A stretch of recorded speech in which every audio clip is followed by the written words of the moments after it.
Hi అమ్మ. ఎలా ఉన్నారు? బాగున్నాను. ఓకే. మీ పేరు? బాలరాజ్ అండి. ఓకే. ఏం చేస్తుంటారు? నేను బస్సీ ప్రెసిడెంట్ని. ఓకే. మళ్ళీ ఇప్పుడు జూబ్లీహిల్స్ నియోజకవర్గంలో రాబోయే ఉప ఎన్నికల్లో ఎవరు గెలిచే అవకాశం ఉంటుంది? కాంగ్రెస్ పార్టీ గెలుస్తుంది మేడం. ఎందుకని?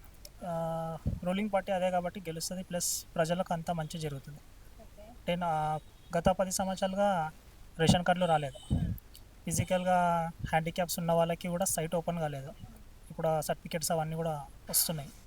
మరి సన్నబియ్యం అందుతున్నాయి అన్నారు. వస్తున్నాయి మేడం. ఎలా ఉన్నాయి? బాగున్నాయి బాగున్నాయి మేడం. తింటున్నారా లేదా? నేను కూడా అవి తింటున్నారా? రుచి అంత బాగుందా?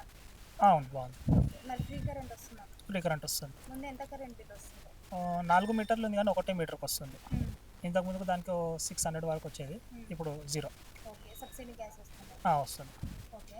మరి మహిళలకి ఫ్రీ బస్ పెట్టారు కదా, మీ ఇంట్లో వాళ్ళందరూ ప్రయాణిస్తున్నారా? వెళ్తున్నారు. ఓకే. అంటే ఎంత ఛార్జెస్ మిగులుతుందని చెప్పచ్చు? మా ఇంటి వరకు అయితే మాత్రం 1500 వరకు మిగులుతుంది.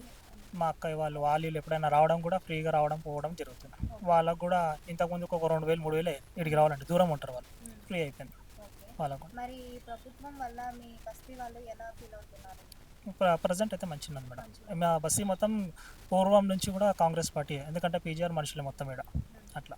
ఓకే. మరి రేవంత్ రెడ్డి గారి పరిపాలన ఎలా ఉన్నారు? చాలా బాగుంది మేడం. చాలా బాగుంది. చాలా బాగుంది. మళ్ళీ కూడా రేవంత్ రెడ్డి గారే కావాలంటారు? వస్తారు ఖచ్చితంగా. ఎందుకని?